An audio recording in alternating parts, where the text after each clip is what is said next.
135편은 세 가지 정도의 뚜렷한 특징을 가지고 있습니다.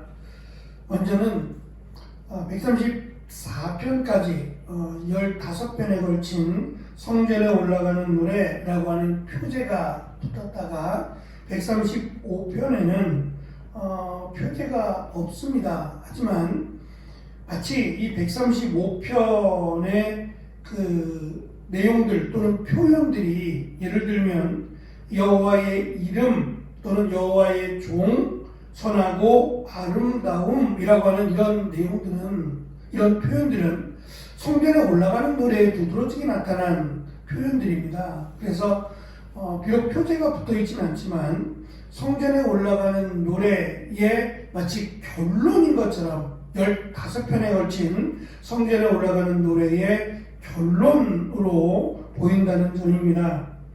또 한 가지는 135편 1절에서 할렐루야로 시작하고 마지막 21절에서 역시 할렐루야로 마치면서 할렐루야 시의 그런 그 주제처럼 이 내용 자체가 이대로 이루어지기를 원합니다 라고 하는 고백과 또 시인의 그런 내용이다 라고 하는 점이고요.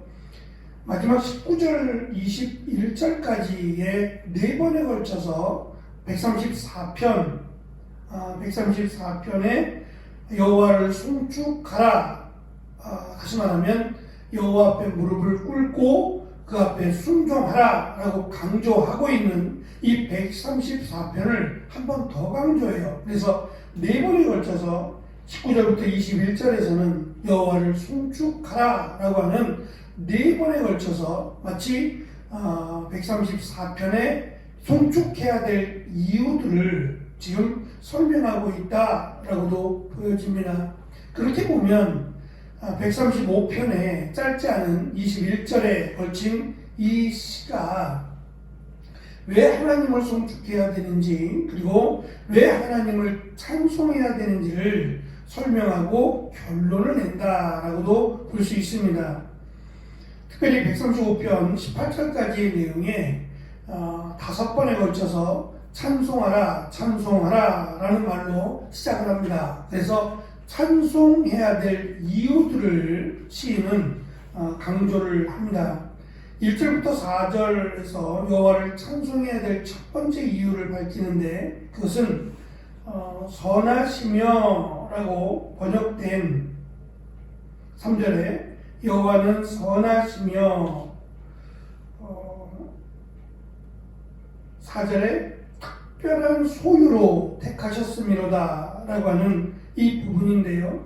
이 선하시며 라고 하는 부분은 공의로우시며 라고 하는 의미입니다. 하나님은 이스라엘을 축복하기도 하시지만 때로는 이스라엘을 심판하기도 하셨어요.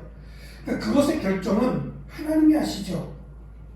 하나님이 이스라엘을 축복하기도 하시고 때로는 이스라엘을 징계하고 심판하기도 하셨다. 그것은 하나님의 공의로우심이다 라고 하는 강조입니다. 이스라엘을 특별히 하나님의 소유로 삼으셨다라고 하는 이 소유로 삼았다라고 하는 것이 하나님의 거룩한 나라로 세우셨다는 얘기입니다. 이스라엘이라고 하는 나라는 사실 주변 국가들도 그렇지만 작은 나라입니다. 나라라고 하기에도 참 어색할 만큼의 작은 나라입니다. 그런데 이 작은 나라 또는 이 작은 이스라엘을 하나님이 거룩한 백성, 거룩한 나라로 택하셨어요. 그러니까 그 기준이 하나님이 택하신 나라는 크거나 또는 무언가 대단한 것이 있어서 하나님이 택하신 것이 아니라는 얘기입니다. 작고 보잘것없는, 누구도 눈여겨보지 않았던 그들을 하나님이 택하시고 하나님의 거룩한 백성으로 삼으셨다. 그래서 하나님을 찬송할 만하다라고 시인은 강조합니다. 5절과 7절에서 두 번째 여호와를 찬송해야 될 이유를 설명하는데, 그것은 여호와께서 모든 신보다 더 위대하시기 때문이라는 겁니다.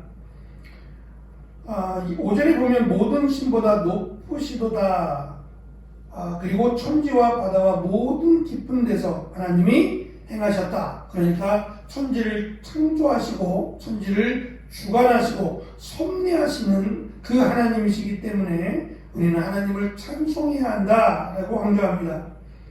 세 번째 8절부터 12절에서 여호와를 찬송해야 될 이유를 설명하는데요. 그것은 여호와께서 역사를 주관하시기 때문이라는 겁니다. 특별히 두 가지 예를 드는데, 하나는 10절부터 11절에 8절과 9절에서 이스라엘이 애굽에서 구원받은 사실, 애굽이라고 하는 그 강대국으로부터 하나님이 이스라엘을 구원하셨던 그 사건을 예를 들고, 10절 11절은 요단강 동쪽의 왕들이었던 시온과 옥을 그리고 가나안 왕들을 정복한 사실에 초점을 맞춥니다.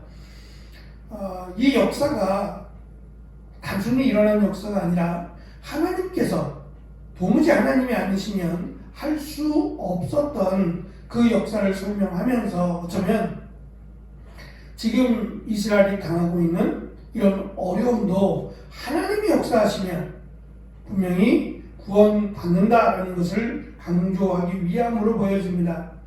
13, 14절은 네 번째 여호와를 찬송해야 될 이유를 설명하는데, 그것은 긍휼 가운데 자기 백성을 판단하시고 또 위로하시기 때문이라는 거예요. 특별히 하나님의 인자하심과 긍휼하심을 설명합니다.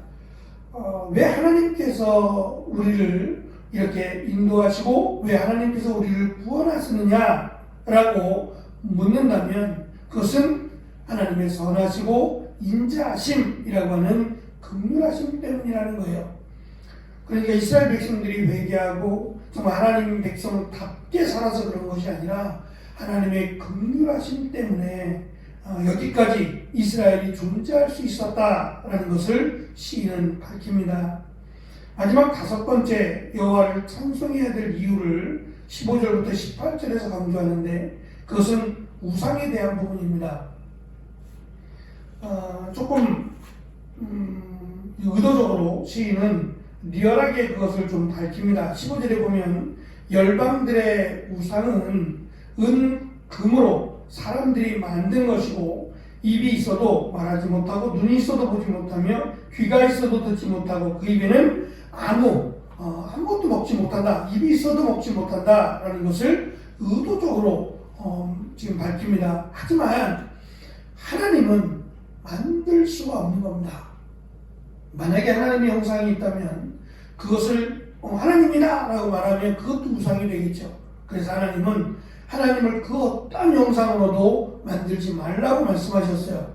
인간이 만들 수 없는 유일하신 신이 바로 하나님이 여호와시기 때문이라는 거죠.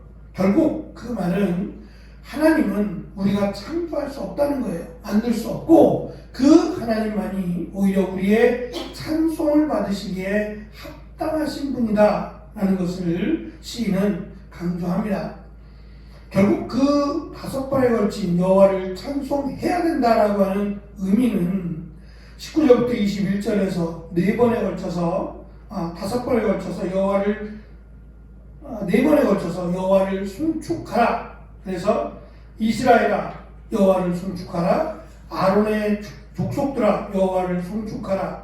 레위 족속아 여호와를 송축하라. 여호와를 경외하는 자들아 여호와를 송축하라 라고 하는 이 네 번이라고 하는 온 땅을 향해서 여호와를 송축해야 될 이유를 강조하고, 특별히 이스라엘뿐만 아니라 마지막에 있는 여호와를 경외하는 자들이라면 하나님의 말씀을 두려워하고 그 말씀 앞에 순종할 것을, 그렇게 하면 역사를 주관하시고 공의롭게 판단하시고 또 우리의 찬송을 받으시기에 합당하신 하나님께서 이스라엘을 구원하신 것처럼 너희를 구원하실 것이다, 너희를 인도하실 것이다 라고 하는 것을 시인은 이 135편 1절부터 21절을 통해서 아주 짜임새 있는 그런 내용으로 강조를 합니다.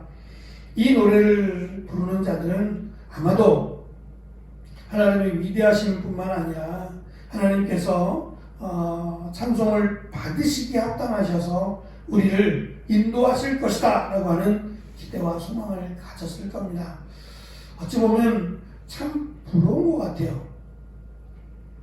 물론 이스라엘의 긴 역사가 있었기에 이렇게 하나님을 찬송하고 고백하는 아름다운 시들이 있었겠지만, 어찌 보면 우리도 100년이 넘는 기독교의 역사를 가지고 있잖아요. 그 역사 가운데 물론 하나님을 찬송하는 이러한 찬송들이 많습니다. 우리 찬송가에도 몇 편의 한국 사람이 고백하고 또 가사한 그런 찬송가도 있습니다.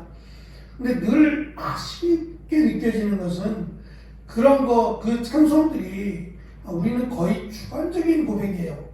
주관적인 어떤 그 개인적이고 주관적인 그런 가사들이 많습니다.